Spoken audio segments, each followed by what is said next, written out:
Hi, everybody. I'm not going, of course, to take time to present us again, but here we are, the three of us.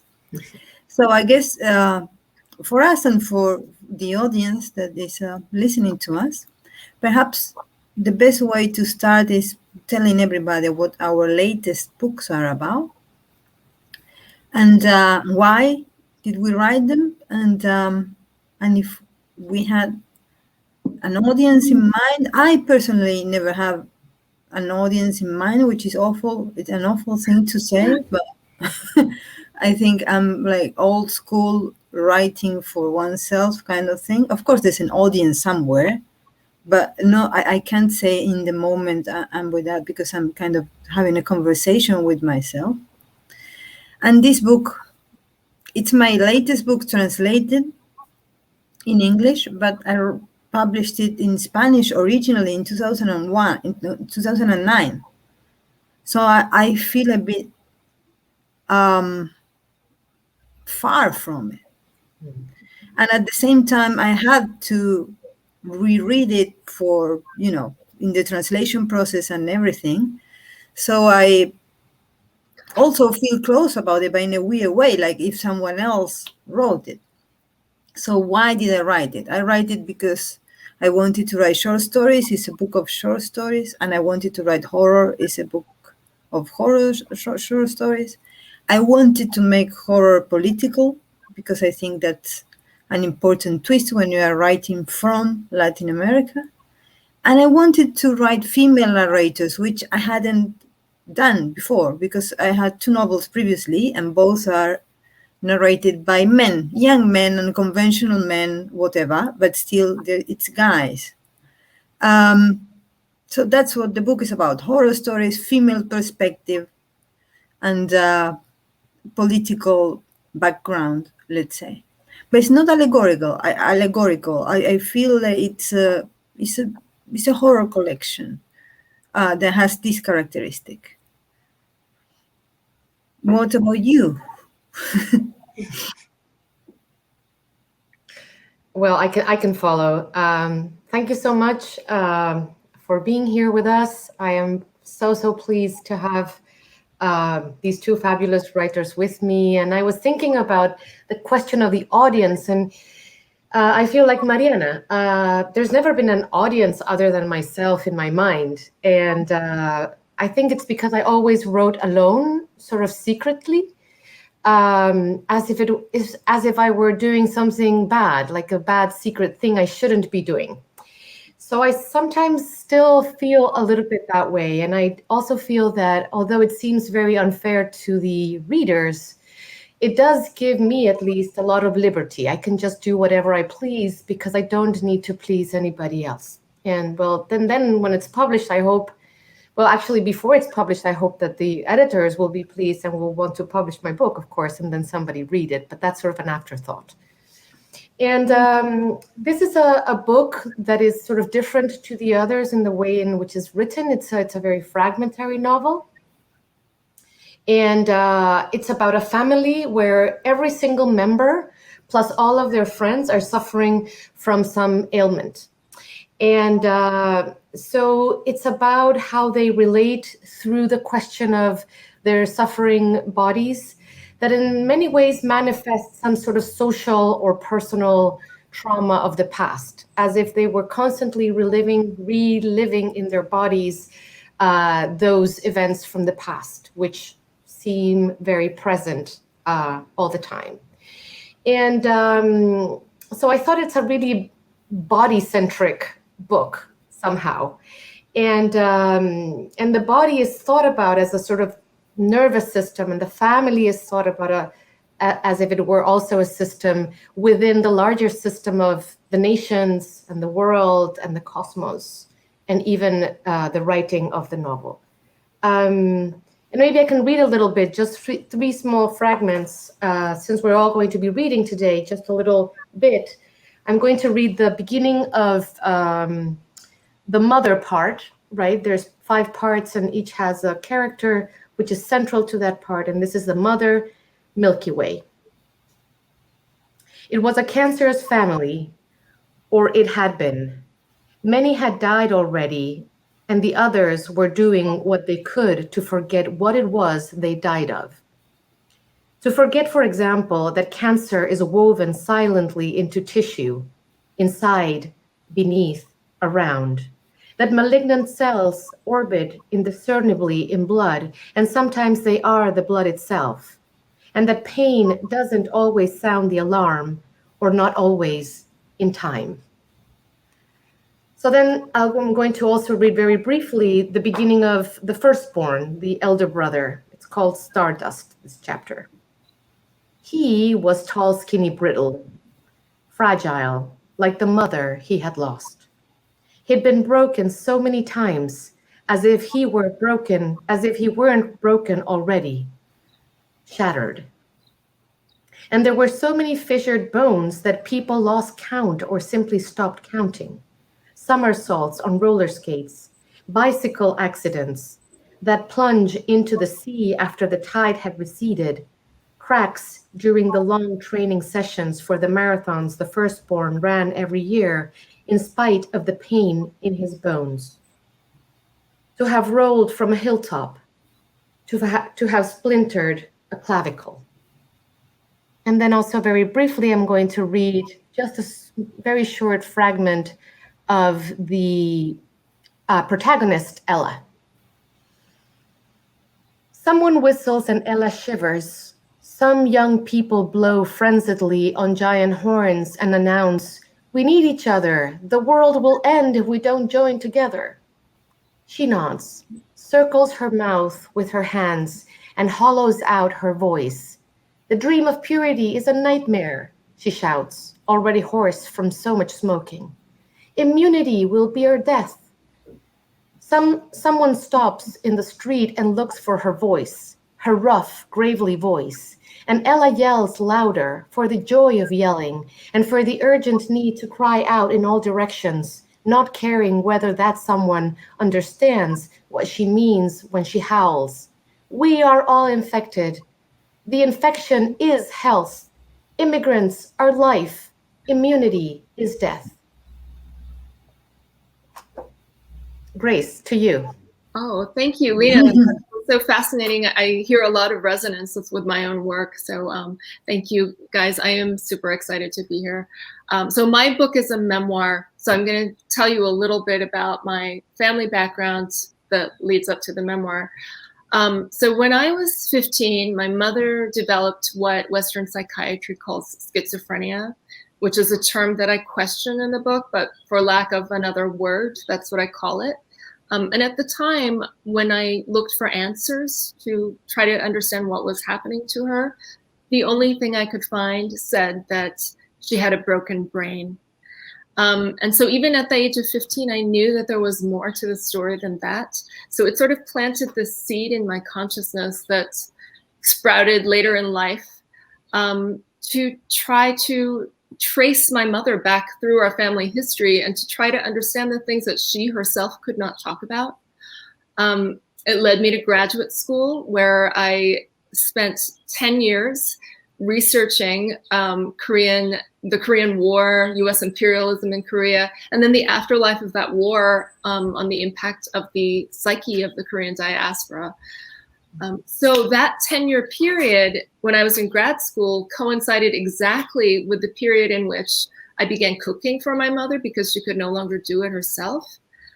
So the trajectory of that 10 years went from my mother usually refusing to eat, but by the end, not only was she eating, she was asking me to cook foods of her childhood and teaching me how to cook these recipes of my grandmother that I myself had never had access to.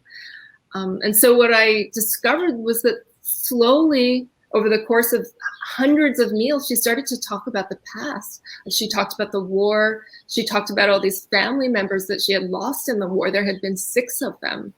And this, this process was, some people might say it was restorative for her, but I think more that it was restorative for me. Because it gave me access to this history that I didn't have access to before. But also it taught me to stop being afraid of her voices. Because through these meals, it was almost as if I was inviting them to have a seat at the table with us. So, you know, the way I would describe the book is that it's a chronicle of a decades-long search for the social roots of her schizophrenia. And it was rooted in not only war and colonization, but also in our immigration experience. So I also think of the book as a meditation on survival and resilience, and especially for populations who have been rendered disposable by the state. So I guess I also didn't necessarily have an audience in mind when I was writing it. But I do think that the audience could be anyone who's connected to one of those populations that are rendered disposable by the state, and there are many of them. So I also wanted to say that my subject position in writing the book is very much defined by being an immigrant to the US, and especially by being an immigrant who became American through US military intervention. So when we talk about this idea that we have stories written into our bodies, every day of my life, I'm aware that I am literally a product of US militarism in Korea, US imperialism in Korea, every time I look in the mirror. And so part of that story is that there is an entire service industry in Korea that caters exclusively to US military personnel. And my own father met my mother because she was sort of a fringe benefit for American military personnel. So my writing has also sort of been a way of giving voice to my affective experience of that particular location. So that sort of brings me to the question that I had for you, for the two of you. I would like to know how your identity and location have informed your writing. Well, I was born in 1973, end of 1973, December. And in March of 1976 started the latest military dictatorship in Argentina that had very particular characteristics. Was very, I mean, when Lina talked about trauma in your body expressing an ailment in the body, many of the short stories in this book are not only horror stories but horrific, and especially very, I think, almost sadistical with the body, because there's something about the dictatorship that has a double nature. For one thing, the military, what they did, and remember, this is almost coincidental with my childhood. So even sometimes I really it's like you say, every time I see myself in the mirror, I see myself as you know, a creature of those days of horror, and a creature of that silence, and a creature of that death. But I'm also tired of it, and I would like to write about something else. But it comes, and that's trauma in a way. It's something that you try to put into words because you can't, otherwise it haunts you too much. So, and the dictatorship kind of has that, because for one thing, the bodies were disappeared. I mean, we didn't have, the dictatorship was incredibly violent, but not violent to the eye. You just didn't see the people. They took the people, they put the people in concentration camps, and literally they threw some to the river or to the sea, or they put it in common graves. So you didn't see the person anymore. They created specters, they created ghosts. And at the same time, when you started knowing about what happened to them, it was incredibly cruel. Like, the torture was beyond anything you could imagine. It was like, I always say that those were, especially when the dictatorship ended in 1983, there was like an explosion of information about what happened. And in my house, in my family, there was totally free reign of what I could read. So I read everything. And the level of cruelty was astonishing. I mean, what they did, and they did it with certain glee too. There was like you could read it. They were almost having fun with these bodies. Robbing babies, torturing pregnant women, you name it. Everything was awful, and everything was in print. This was the first words I read, I think, with adult content, where this is the first horror things I read. So as much as and also, of course, this is an experience that is not foreign for any Latin American person, and especially, I think, in a way, Latin American women, because we bear witness more. In Argentina, in particular, there were a lot of women involved in the resistance, and there were many women disappeared, but there were more men. And for the women, it was more the burden of silence, especially of secret, and also keeping the society together. Argentina is a society that is very strange because it can be very liberal and very conservative at the same time, and even in the same families, and even in the same class. And so I don't know how to escape from history and identity, and how how to not let it in my motives and my themes. Like, there's no way. And I think especially because these kind of very shocking events happened when I was little. So it's like literature and this happened at the same time. Like, I was reading Emily Bronte and I don't know, children's books or whatever, and this was happening. Like, everything is mixed. So I can't really escape. That I think in a way is also one of the reasons why I write horror, because it's a kind of haunting. And it's a haunting that I don't personally suffer. It's not that's what I'm trying to say. What I'm trying to say is that it's there even when you think you run away from it. Wow, that was very interesting to hear from both of you, the ways in which sort of trauma returns. And I really like the way Mariana put it, in the way that we can't stop writing about it. And I feel sort of the same way, that I have said 100 times that I won't write again about disease and the bodies. And the next novel, it doesn't matter what I'm trying to do, there I am, right? Because my experience is actually very similar to Mariana's, in the way that I was also 3 years old when a very ruthless and long dictatorship started. And it was also sort of invisible to the eye in a very different way in which violence coming from the state is today, right? It's very visible. And now in Chile, we had all the shootings to the eye and the eye mutilations, right? So that the message was very clear. It wasn't put away at all. So that's a sort of a huge change from the past. But of course, the violence from the state is always directed to the body, right? And as I was growing up, that was never discussed, different to Mariana that way, right? I had a lot of censorship at home in many ways. But what was not censored was thinking about how the body worked and how it suffered, because I am the daughter of 2 doctors. And so the conversation about medicine and medical procedures of the worst kind even were openly discussed, right? While politics was not. So I did learn the language of the body, and I did start thinking about it. And then sort of it all came together when I realized what had been going on in Chile, when it suddenly sort of came out, and I was 15 years old. So that has really sort of marked a lot of my writing. And in this particular novel, I would say that the question of the disappearing bodies and the bodies that migrate are something that perhaps is newer to my writing.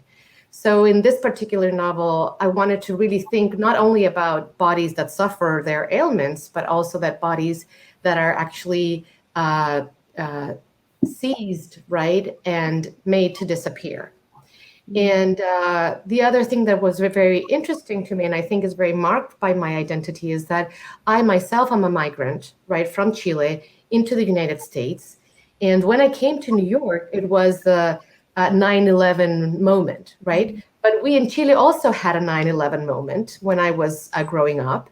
And so suddenly there was this very eerie echo of these 2 places that had the sort of that same date of violence, and that the United States was had been supporting or had supported that coup right? And the entire period of violence, and Chile becoming a neoliberal laboratory to test the neoliberal policies, right, under dictatorship, so in a ruthless way. So for me, not only being from Chile and now living in New York, but also sort of having these echoes has become something that I worked on in my last 3 novels, actually. And I wanted to think that disappearance was not only an effect of dictatorship, but is still happening today with migrants in the United States, right, and elsewhere. I'm also from a Palestinian family, right, sort of that runs far back. And sort of, so I'm seeing sort of how violence sort of reproduced here, there, and everywhere over very vulnerable communities that have no say in what happens to them. And I think all of these things sort of come together in this novel. Oh, and I sort of finished grandly and forgot that it's my turn to ask my colleagues the next question. So maybe moving on, I was wondering, I mean, we're all working with difficult stories, right? Traumatic stories, the body in the center of the story. And I was just sort of wondering what the most difficult part of the artistic process in writing your books was. In my case, I never suffer the writing in the way that the themes affect me. Somehow I am able to distance myself from what is happening in the book emotionally, I think. So what I really struggle with is actually the writing itself. And in this case, this particular book is different to the others. It's not linear, it's fragmentary. So the structure, keeping the structure and keeping the story up was difficult. And I sometimes felt like I was sort of jiggling too many balls in the air. And if I sort of stopped paying attention to what I was writing, all the balls or all the characters or all the many stories would fall upon me. So it was actually a writing challenge. But I was also wondering whether that's the challenge that you went through when writing, or it was on a more sort of personal level. I can answer that. It's both of those things. So there was the emotional aspect of it, which, in diving into my own memories and my own family's traumas, thinking about all the injustices that my mother had faced, it was very difficult emotionally. And it took me 12 years to write this book. And it wasn't so much because I lacked the time to do it more quickly, but it was that I needed a lot of psychic space around the writing. I needed time to, sort of warm up to doing it. And then afterwards, I kind of felt like I had been put through the ringer. So I needed time to decompress afterwards. But I had a similar challenge to you, Lina, about how to structure my book. Because mine also is a little bit unconventional in its structure. I incorporated a lot of different voices in the text. Sometimes they were voices from my research. Sometimes they were voices from my own head, from my past, sort of the things that stuck in my memory. Because in writing a book that challenges our notions about schizophrenia, I wanted to make people consider the possibility that maybe hearing voices is not something that's always and only pathological, but maybe these voices have something important to tell us. And I also wanted to question, what's the meaning behind the actions of the voice hearer or the person who has been diagnosed as schizophrenic? So not just, what do the voices mean, but the other actions that are often pathologized. And in my mother's case, not eating was something that was pathologized, and more generally in the literature on schizophrenia, we'll talk about how eating is a challenge for people with schizophrenia for various reasons, but it's often pathological. So I actually think that here I would like to read a couple of pages. Great. My brother and his wife seemed to think that things would improve once my mother had a place of her own. I suppose it was a reasonable assumption. During the first few months, she still didn't want to eat. They tried some of the same tricks I'd resorted to when she was at my place in Queens, like leaving food for her in the hopes she'd eat it, knowing how much she hated for things to go to waste. They also stocked her pint-sized kitchen with large quantities of packaged foods that required no more preparation than adding water or opening a can.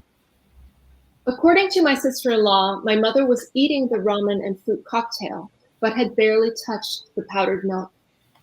Although I felt some relief knowing that she wasn't starving, I also felt ashamed that her diet was so bereft of nutrition.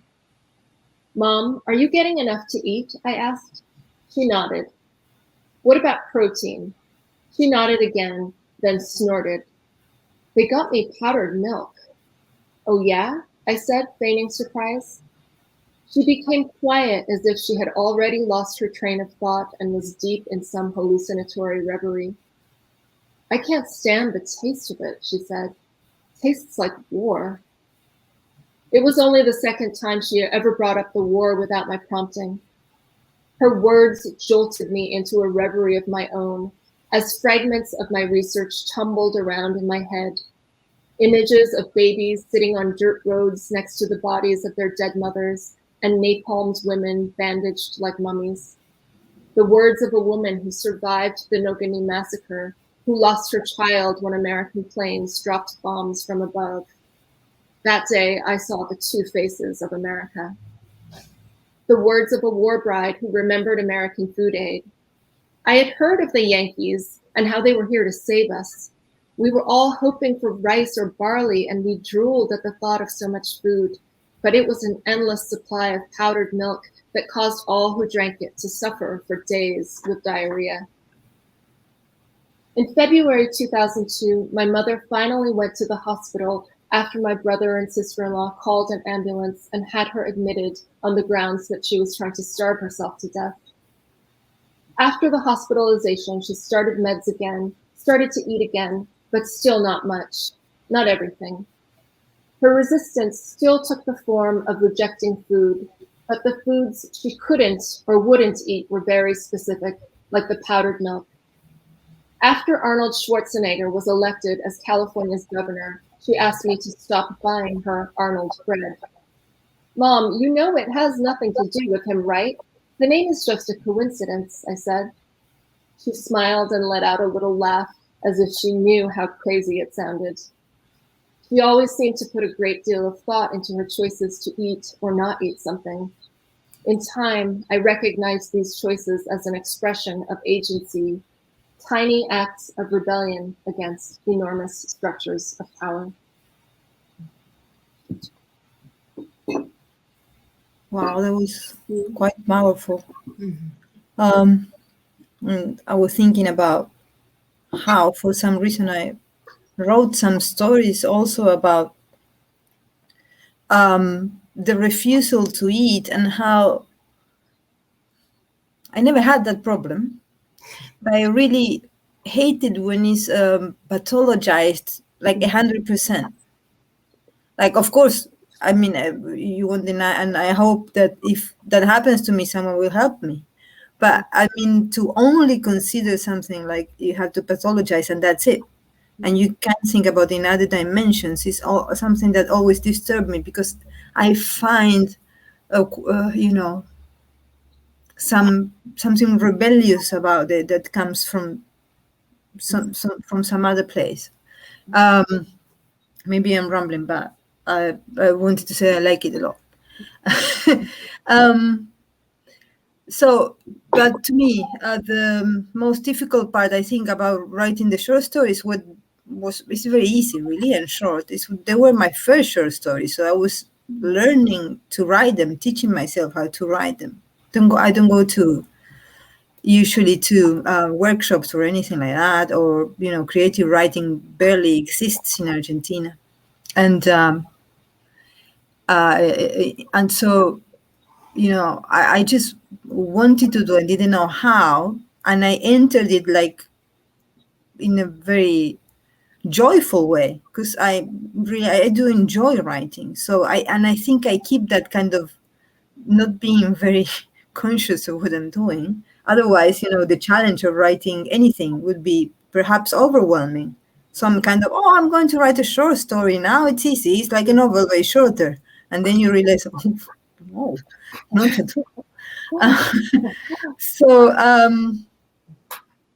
I guess, there was also something that, comes with this question too in that process, that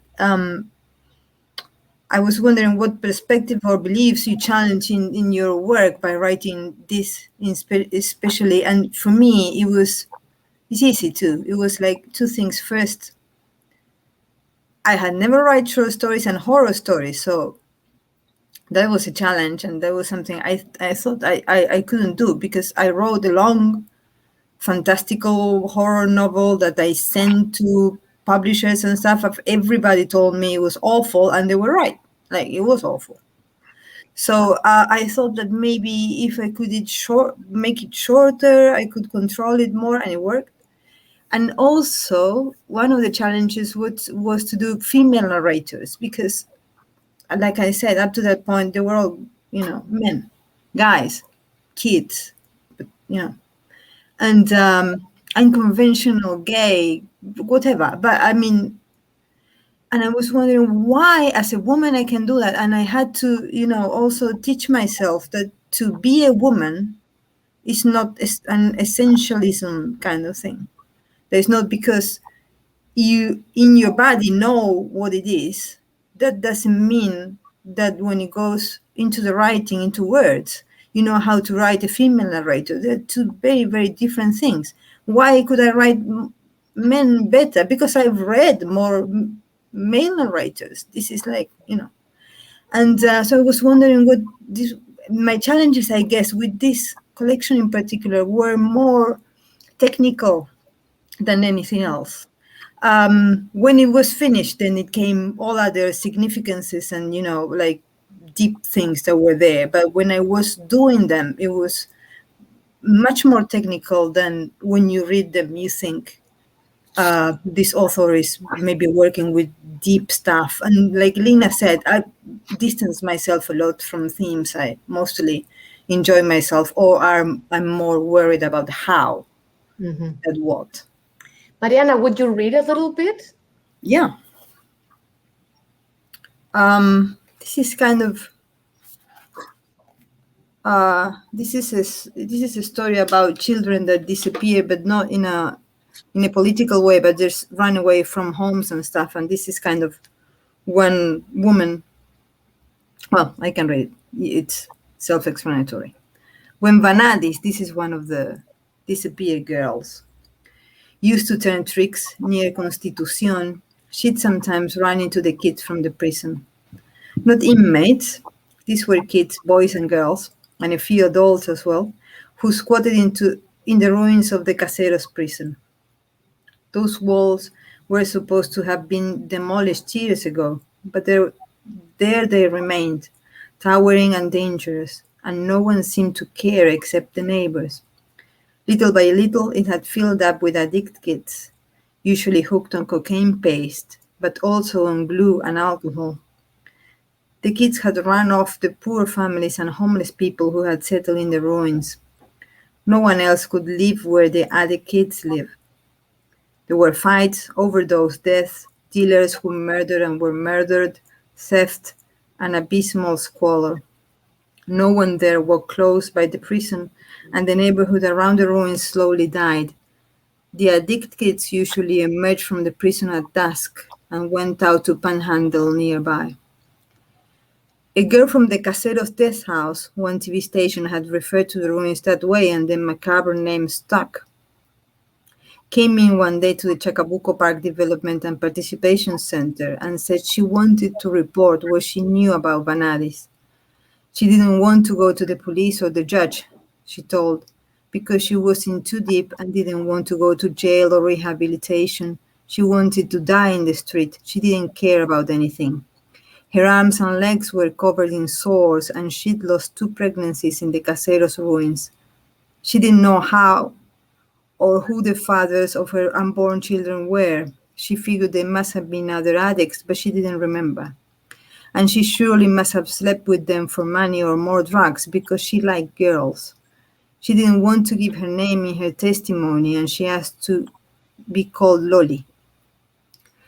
Graciela said that Loli stank. Her clothes were so dirty that her jeans and shirt both looked brown, and her toes were poking out of her sneakers. She said Loli was so skinny there was something wolfish about her, with her teeth and jaw jutting out of her face like an animal's maw, and that the girl had told her own life story before telling about Banalis. Loli never stopped talking, or only to take in breath with a guttural sound. It was the first time Graciela had seen a moribund person walking, a person whose mind didn't register the death of the body. She'd been shocked. So basically, in that, maybe you can see that I can use like some tropes and some language of horror to tell something hyper realistic. It's like she's like a zombie, but she's not. Well, after that, it's hard to speak after Mariana, right? So I would say that sort of in terms of the challenge, what I think my writing or what idea my writing is trying to challenge. This is something that I've thought about quite a bit in my 3 last novels that are about disease. And in this particular novel, I thought that in my previous ones, there was somebody who was sick, and then the rest of them were all healthy, right? But then I thought, this is very Manichaean. This is very, black and white sort of. And I don't think reality is like this. So I thought, I'm going to make them all sick, the entire family, the friends, even the peluche. ¿Cómo se dirá peluche, Mariana? Teddy bear. The teddy bear, even the teddy bear is called gastroenteritis or something, right? So everything is because I thought, yes, so I want to challenge this idea that there's healthy people and sick people. I want to think about the fact that we're all trying to be healthy, but actually struggling all the time or negotiating all the time with the question of disease, right, and pathology. Or we're being called pathological when maybe we are not, right?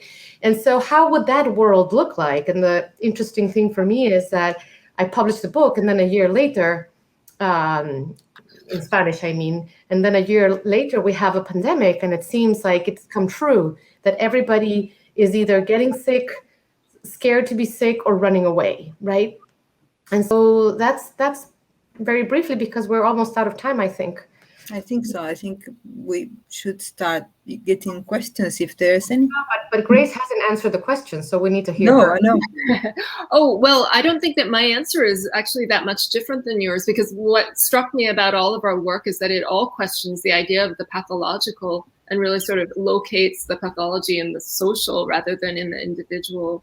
That what happens within the individual body might just be a manifestation of living under some sort of system of oppression or violence. So, I do that more specifically with the idea of psychopathology, that it may not be the individual who is pathologized or who is pathological, but that those symptoms exhibit something of the social that has been inscribed on that body. Yeah. But I think the 3 books work very well together. I think we need to call back our moderator. I think so. We have to. Yeah. Yes, we must. Alejandro, there you are.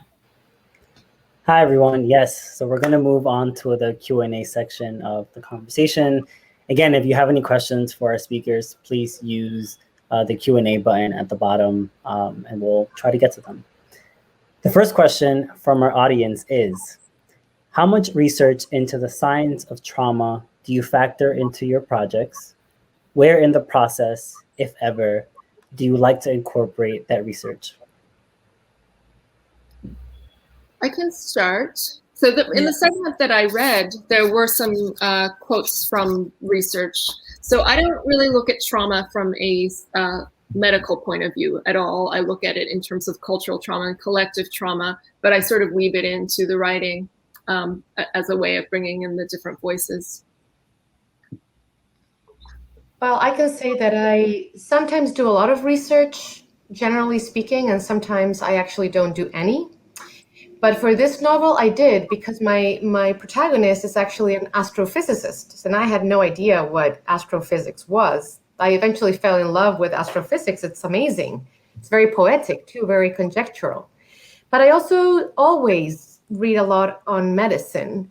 But for some reason, I've never really read a lot about psychoanalysis or any sort of trauma studies or any of that. I think it's just that sort of comes more naturally to me to write, the way in which it manifests in the body. So I'm sort of very detailed when looking at body parts and body issues, and I'm very detailed. And some people say I'm very microscopic in my descriptions, and it's because I study a lot because I'm so interested, but not with trauma, actually, never.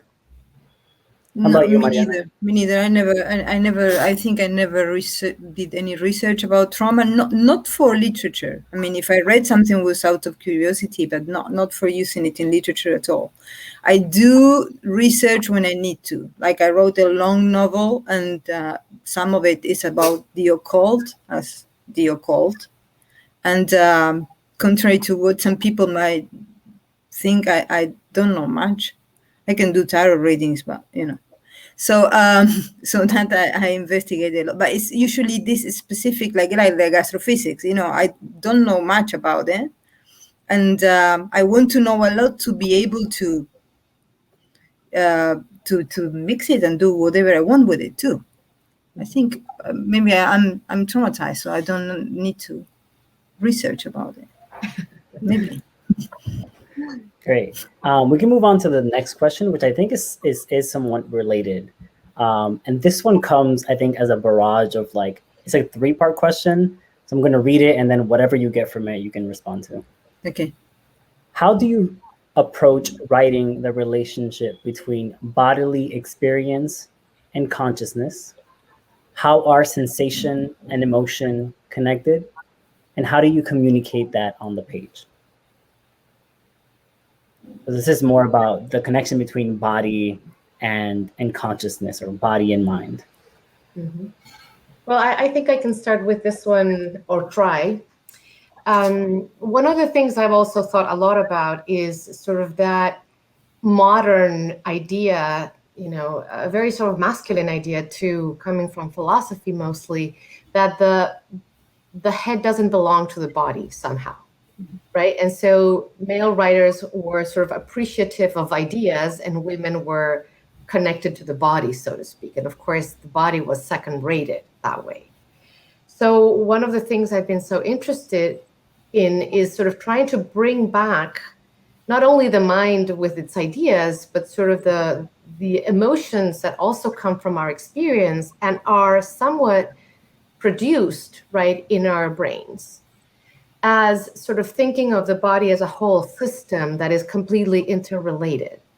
And I have come to believe that the way we think about the world is completely connected to the experiences that we have in our bodies, right? In our bodies as, organs and skin, but also the mind and the emotions. And I think it's all sort of working together, not separately. And one of the things that I'm sort of more against today is sort of that sort of medical training, which is so specialized that doctors understand this finger, but then can't tell you what's going on with this other finger, right?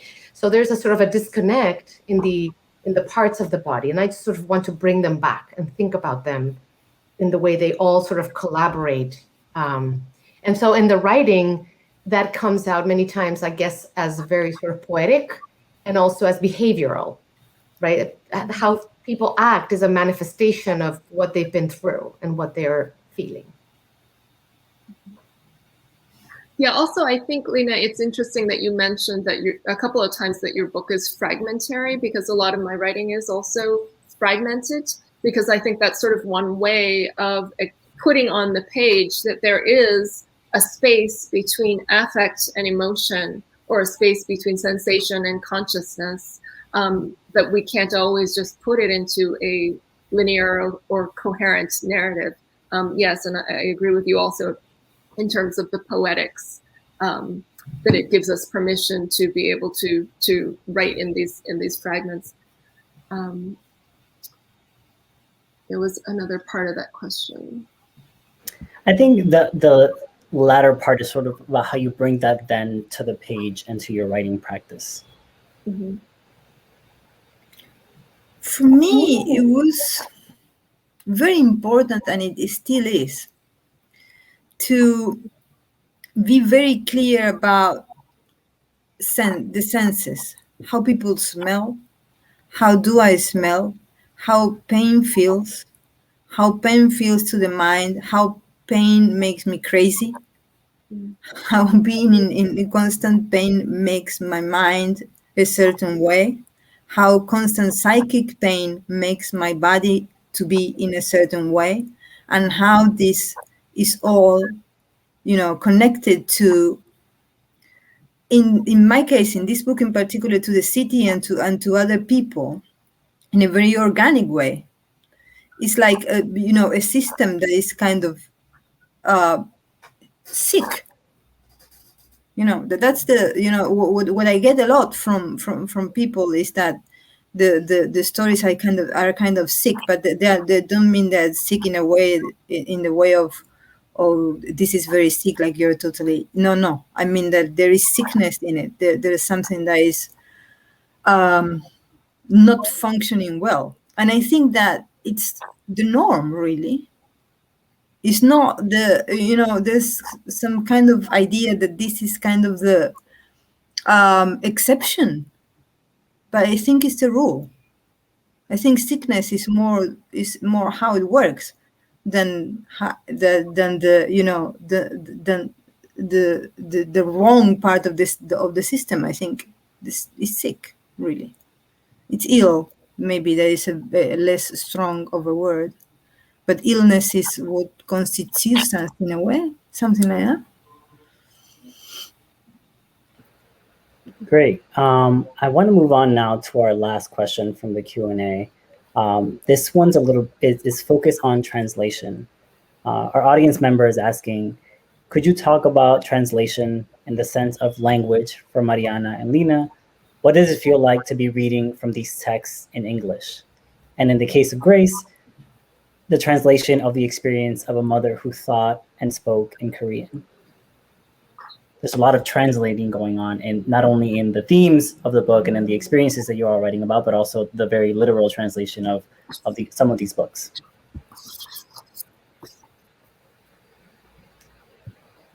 Who wants to start? I guess I can start because yeah, I wanted to let the audience member know that when I was growing up, my mother spoke very little Korean because we immigrated to a small town in rural Washington that was not very friendly to immigrants. And so we were sort of under this regime of English only. And speaking Korean was reserved for only the things that didn't have a translation, and usually food items. So I'm not so sure if after all those years, if she still thought in Korean. So, I think at some point I started to think beyond this dichotomy of Korean and English when I was doing research about the experience of voice hearers, because some of what I found described a kind of language that was nonverbal, yet was able to communicate in a way. So there was this whole other level of translation that was going on from the nonverbal into language. As far as which language that was, I don't know in her mind what it was. So yes, there are various levels of translation going on, but I don't know if it was Korean to English. I think there is. Sorry. No, it's very short. I think there's two levels of translation for me. One is to, translating from a tradition of a genre that is a horror fiction, basically, that is predominantly from the English language. That is the first operation that I have to do. In Spanish, there's a lot of fantastical, and this thing that applies only to one writer, that is magical realism, that really only Garcia Marquez does, and then somehow everybody's doing it, and and it's a very strange thing, at least for me. Like it's very far away from me, historically and aesthetically, but. To read it from the English language, I know my translator is not. We probably would be friends if we lived in the same country, but she's American. I mean, from the US, but she lives in Chile. So there's many things that I do have to explain to her, and in a good way. I mean, because there's things that it's impossible that she knows. But there's other things that from living in Chile, that is a very different country from Argentina, but has a lot of things in common, she already understands. So it's a kind of half translation that way. Reading from English, even if it's a language that I more or less, can handle, it seems to me that I'm reading someone else's writing.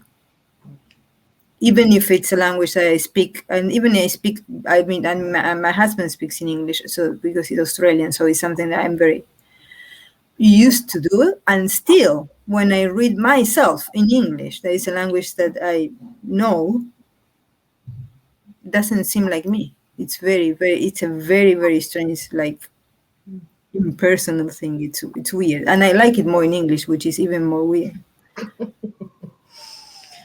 So that's a little bit like Borges when he said that the translation of Cervantes' novel Don Quixote into Spanish was terrible. Right? The English version or something like that. Anyway, but just to answer, because I think we're absolutely out of time, I'd like to say that in my family, languages were lost, Italian and Arabic on both sides. And so everybody sort of gained Spanish.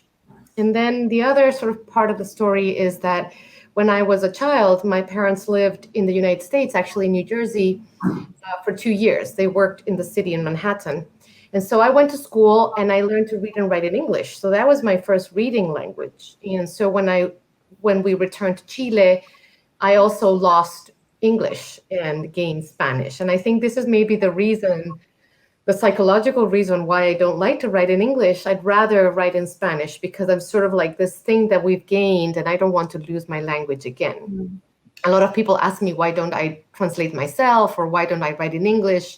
And I'd really rather not do that. And I'm very happy to have also Megan McDowell translate my books, my fiction books, because as she lives in Chile, she does get, like 99%.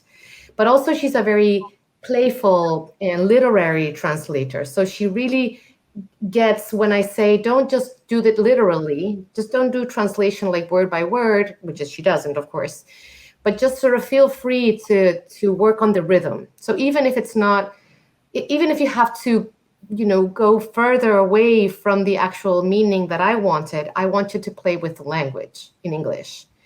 And in this particular novel, where my protagonist is has a very poetic mind, and there's points in the sentences where she just freely associates a few words. Some of them are connected and some are disconnected. That was the sort of the most challenging part, I think, for Megan. And I said, particularly there, please just let it run, right? Just whatever comes to your mind and free association, just do it, right? I don't think she took that much liberty. She's a very responsible translator, but it felt like I wanted her to sort of go with the flow, so to speak. So to also liberate her as much as my own protagonist is so free in her free association. So that's all. I think freedom and liberation is a great way to end the conversation. Grace, Mariana, Lina, thank you so much for joining us today and for leading this amazing conversation. I also want to say thank you to our audience for joining us today. The Penn World Voices Festival isn't over, so visit penn.org/festival to hear more from some of our upcoming events and some of your favorite authors. Have a great day, everyone. Thank you. Thank you. Bye. Thanks.